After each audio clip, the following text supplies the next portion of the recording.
Selamat pagi Bapak Ibu, Saudara. Shalom. Puji Tuhan, pagi hari ini kita boleh bersyukur kepada Tuhan, diberi waktu dan kesempatan oleh Tuhan untuk boleh bersama-sama memuji dan memuliakan Tuhan. Bapak Ibu yang dikasihi Tuhan Yesus Kristus, firman Tuhan pagi hari ini yang ingin saya sampaikan dengan tema yaitu menjaga hati dan karakter. Ya, menjaga hati dan karakter. Terambil dari Amsal pasal 4 ayat yang ke-23. Ya, silakan lanjut. Nah, ini beberapa terjemahan yang coba saya tampilkan ya. Ada 4 terjemahan yang berbeda, tetapi intinya sama ya. Yang pertama, jagalah hatimu di atas segala sesuatu karena itu menentukan jalan hidupmu. Di atas segalanya jagalah hatimu karena dari situlah sumber segala akibat kehidupan. Jagalah hatimu di atas segalanya karena segala sesuatu yang kamu lakukan berasal dari situ. Dan yang keempat ya, ini terjemahan Alkitab kita. Jagalah hatimu dengan segala kewaspadaan karena dari situlah terpancar kehidupan. Ya, jadi yang pertama dengan yang terakhir di sini, ya yang pertama itu lebih ke dalam bahasa sehari-hari ya. Kalau saudara dan saya menjaga hati, menjaga kehidupan kita dari segala sesuatu yang dapat merusak hati kita, maka jalan kita akan menjadi baik. Nah itu ya, secara gampangnya begitu. Maka kalau jalan hidup kita, jalan yang kita lalui tidak baik, ya terjadi dalam kehidupan kita sesuatu yang tidak menyenangkan dalam hidup kita, bisa jadi, saudara ya. Ini kaitannya dengan keadaan hati kita. Maka dikatakan firman Tuhan, jagalah hatimu dengan segala kewaspadaan. Mengapa harus waspada? Karena sesungguhnya semua manusia, semua orang percaya bisa saja jatuh karena tidak waspada atau tidak berjaga-jaga dalam kehidupannya. Bapak Ibu Saudara yang dikasihi Tuhan ya, next. Hati adalah pusat kehidupan. Di dalam Alkitab, hati dikatakan bukan hanya organ fisik, melainkan pusat emosi,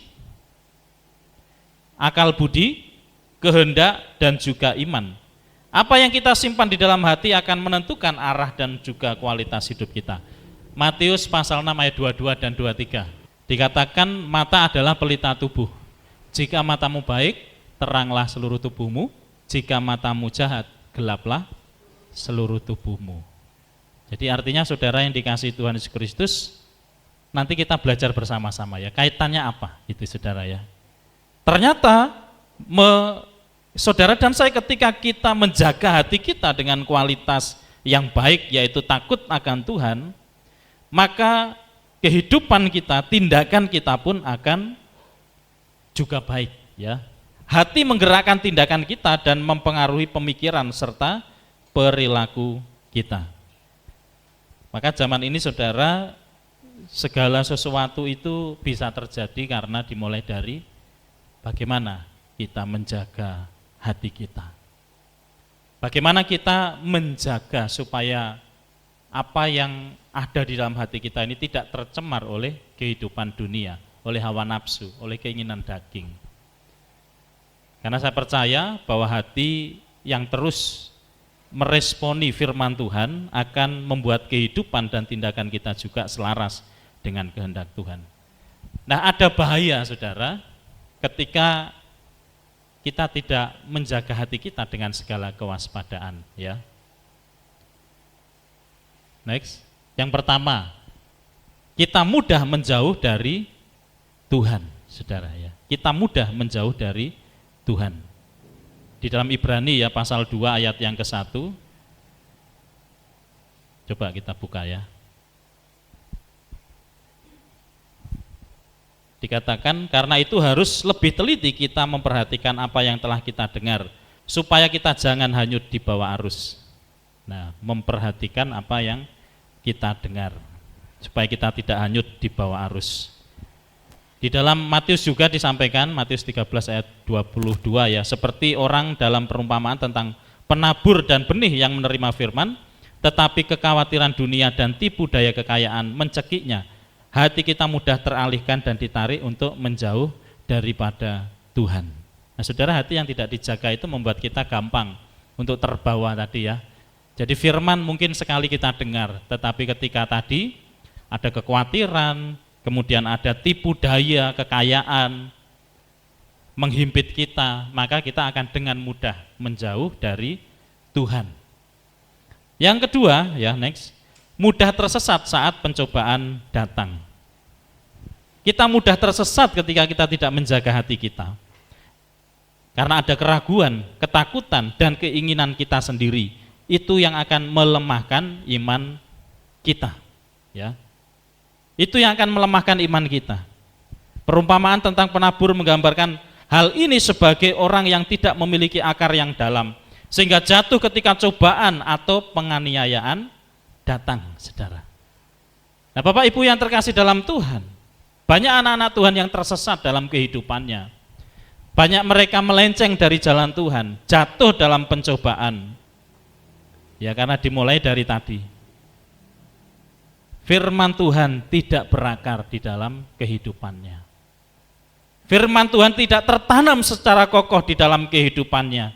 Ketika penganiayaan, ketika pencobaan datang, mereka akan mudah menjadi jatuh. Karena di situ ada keraguan, ada ketakutan, ya, ada keinginan diri sendiri yang menguasai seluruh kehidupannya.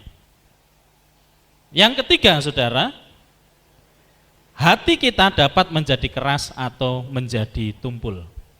Jadi proses sampai hati seseorang itu mengeras, menjadi tumpul, tidak lagi peka terhadap kebenaran. Ketika kita menjadi mati rasa, tidak lagi peka terhadap dosa, mata telinga rohani kita menjadi tumpul dan kehilangan kemampuan merasakan pekerjaan Roh Kudus dan juga suaranya di dalam kehidupan kita.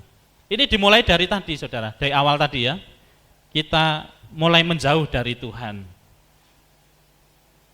Mulai hanya fokus kepada dunia, ya kekhawatiran dunia, materi, ya kehidupan kedagingan, hawa nafsu.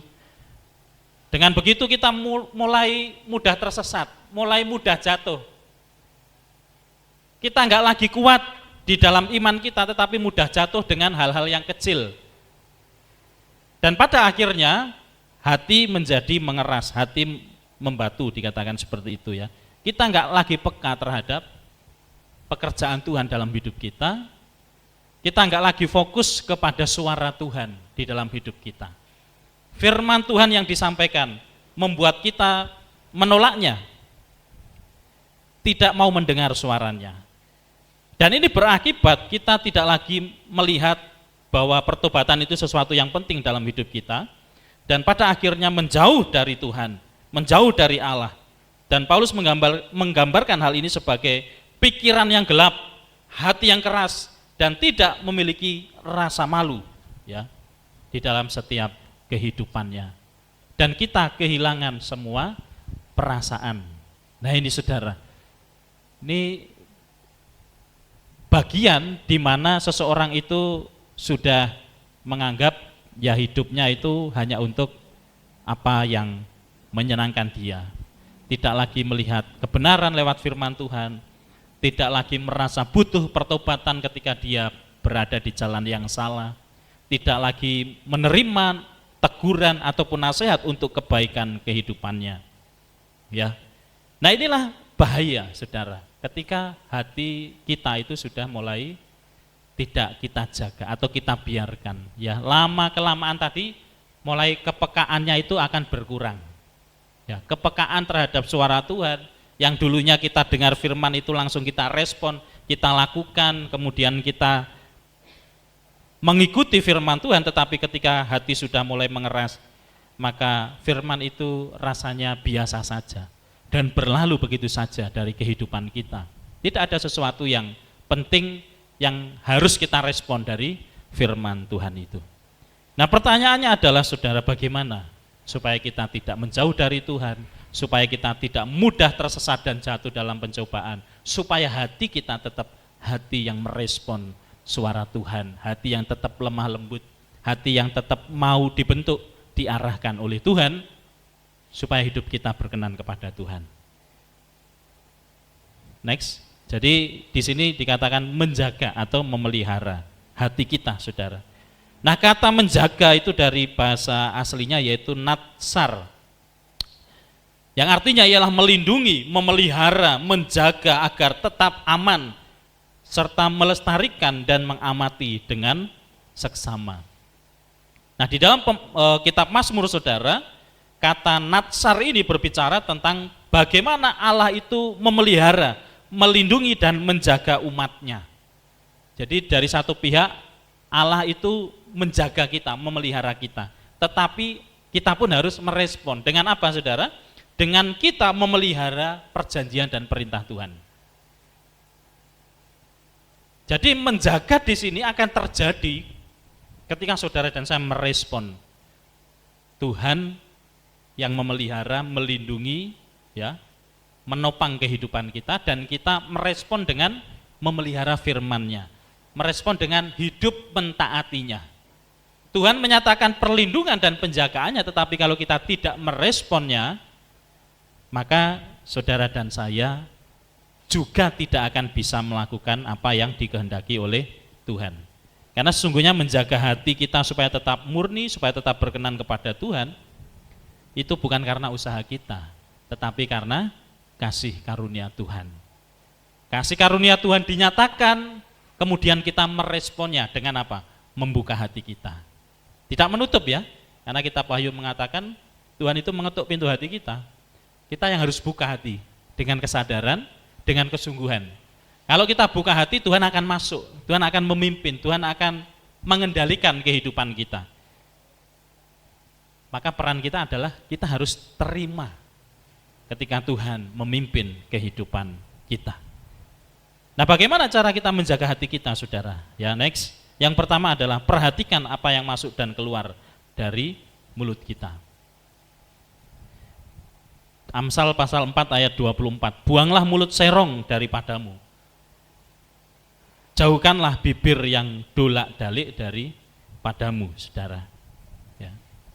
Artinya, saudara, untuk menjaga hati itu penting memperhatikan apa yang masuk, apa yang keluar, ya.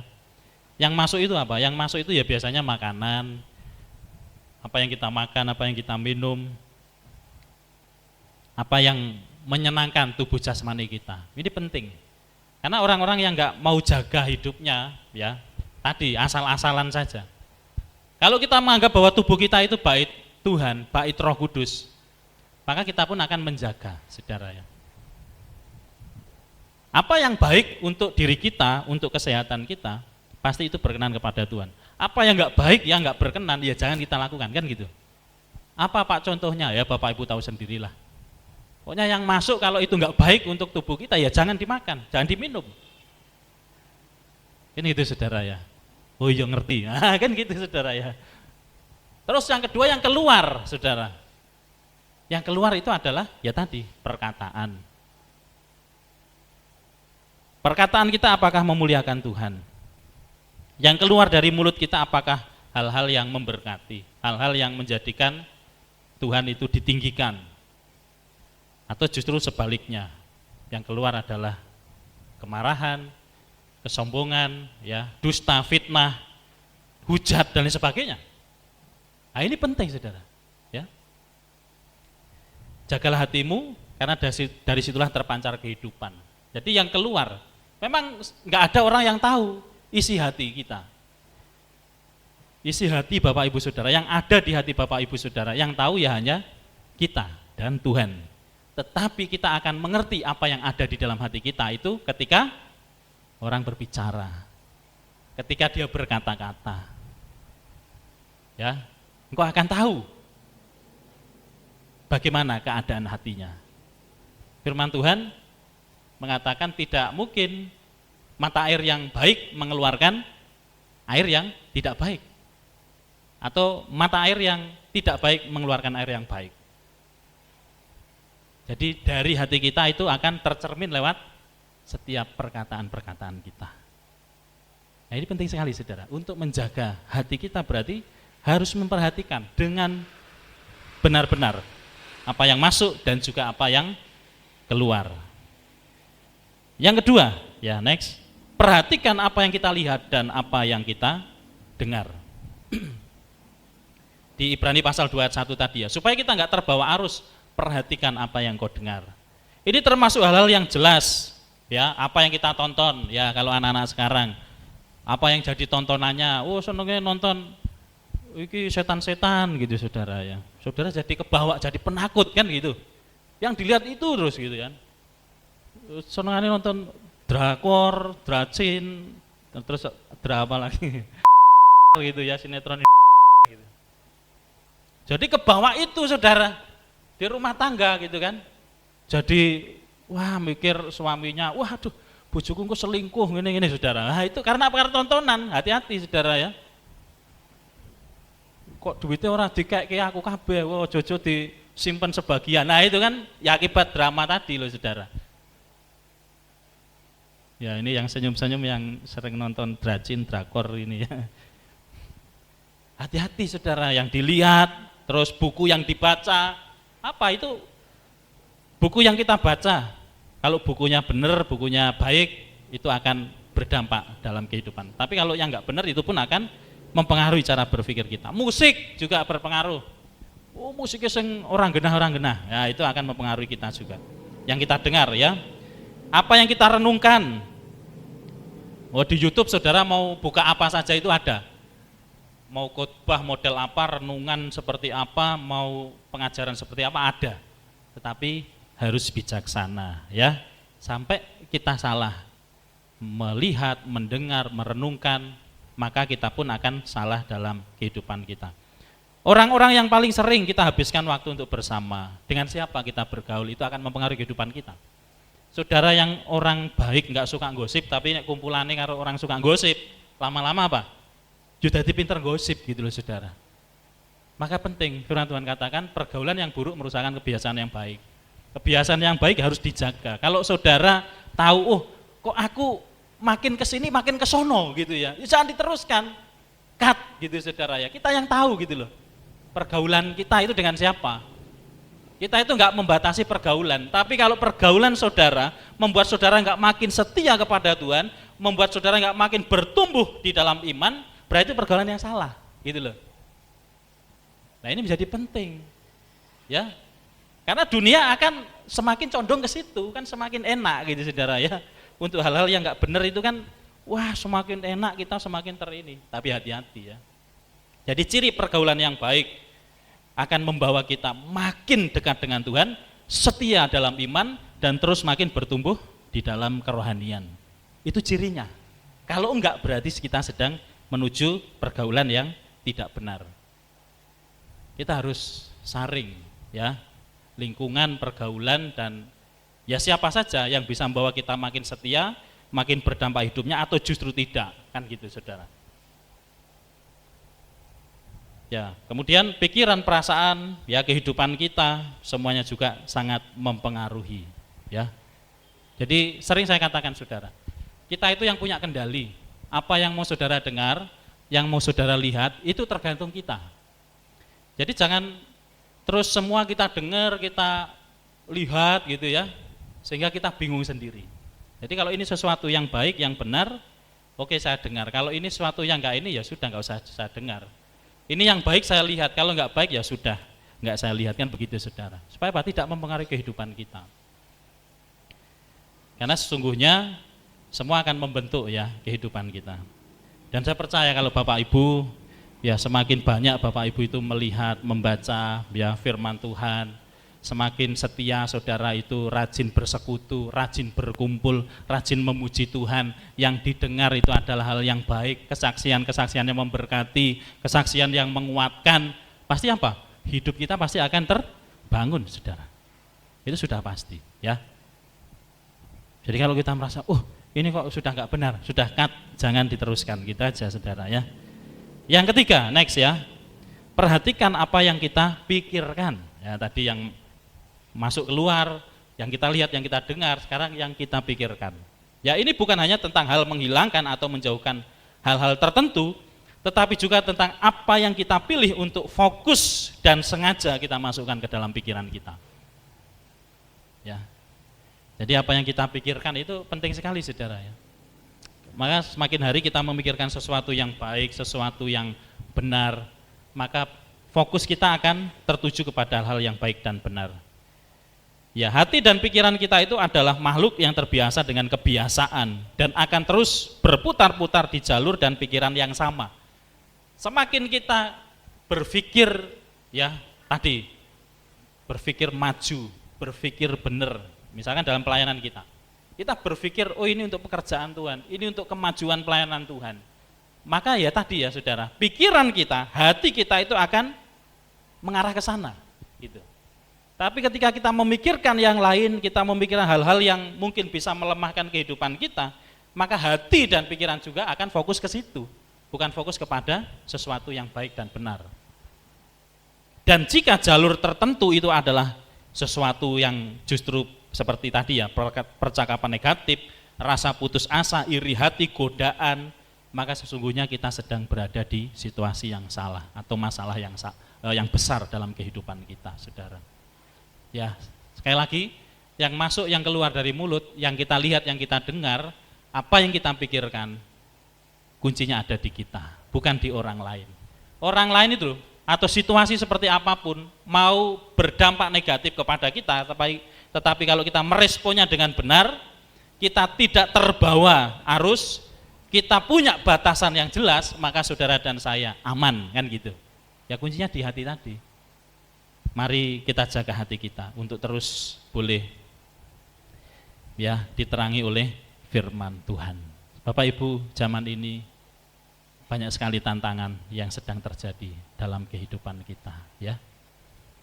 Dalam keluarga itu enggak mudah loh menjaga hati.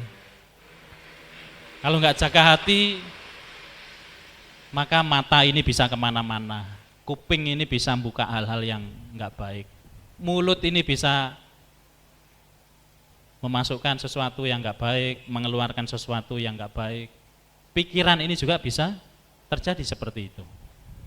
Dalam pelayanan, ya, kalau hati enggak dijaga, maka tadi ya, mulutnya juga bisa enggak tahu kemana, mata, pendengarannya, pikirannya, itu bisa kemana-mana, saudara. Dalam segala sesuatu, dalam pekerjaan pun begitu. Ya. Maka saudara izinkanlah hati kita untuk dipimpin oleh Tuhan, untuk diarahkan oleh Tuhan, untuk dibentuk oleh Tuhan. Kalau ini sesuatu yang bukan mendatangkan kemuliaan bagi nama Tuhan, berarti itu sesuatu yang keliru. Walaupun ya terkadang kita tergoda untuk mengikuti dan melakukannya. Tadi saudara ya, kedagingan itu kadang membawa kita untuk tadi menyeret kita, membawa pembenaran diri sendiri kepada kita. Tetapi mari firman Tuhan ingatkan kepada kita hari ini, hati yang dijaga, yang benar, yang dipimpin oleh Tuhan akan menentukan langkah perjalanan kita itu step by step itu dibawa oleh Tuhan mengalami hidup yang penuh dengan kedamaian. Itu sudah pasti. Walaupun tidak menjamin kita terbebas dari penderitaan dan cobaan, tetapi kita mampu melewatinya dengan penuh damai sejahtera. Itu kalau hati dan hidup kita dipimpin oleh Tuhan. Mari izinkan Tuhan, saudara. Ya, izinkan Tuhan. Saya percaya bahwa kita dimampukan hari ini untuk menjalani kehidupan seterusnya di dalam terang kasih Tuhan. Apa yang harus kita pikirkan? Filipi 4 ayat 8 ya, next bagian yang terakhir. Ya, kita buka di dalam Filipi 4 ayat 8 ya. Sudah hafalan ini, ayatnya harusnya hafal di luar kepala ini ya. Oke, kita baca, yuk 1, 2, 3. Jadi akhirnya saudara-saudara, semua yang benar, semua yang mulia, semua yang adil, semua yang suci, semua yang manis, semua yang sedap didengar, semua yang disebut kebajikan dan patut dipuji, pikirkanlah semuanya itu. Ini yang harus kita pikirkan. Kalau di luar yang ditulis oleh firman Tuhan, jangan dipikirkan. Jangan beri kesempatan untuk kita fokus kepada hal yang lain, saudara. Jadi fokuslah kepada tadi ya, apa yang baik, yang benar, yang kudus, yang mulia, yang suci. yang disebut kebajikan, yang patut dipuji. Wah, itu yang harus kita pikirkan secara terus-menerus, saudara. Kalau yang lain-lain yang membuat kita menjadi lemah, membuat pikiran kita kemana-mana, membuat perasaan kita nggak enak, membuat ya hidup kita nggak tenang, itu bukan berasal dari Tuhan. Maka arahkanlah pikiran kita memikirkan apa yang benar, yang baik. Jika tubuh kita adalah apa yang kita makan, maka hati dan pikiran adalah apa yang kita pikirkan. Ya, kita makan untuk biar tubuh kita sehat. Ya, kalau kita memilih untuk mengkonsumsi sesuatu yang mendatangkan ya, sakit dan penyakit, demikian juga hati dan pikiran kita. Mau kita isi dengan apa? Mau kita isi dengan hal-hal yang memuliakan Tuhan, meninggikan Tuhan, atau kita isi dengan hal-hal yang menyukakan diri kita sendiri. Maka isilah hati dan pikiran kita dengan firman, isi hati dan pikiran kita dengan segala perkara-perkara yang menyenangkan hati Tuhan. Amin. Tuhan memberkati kita semua.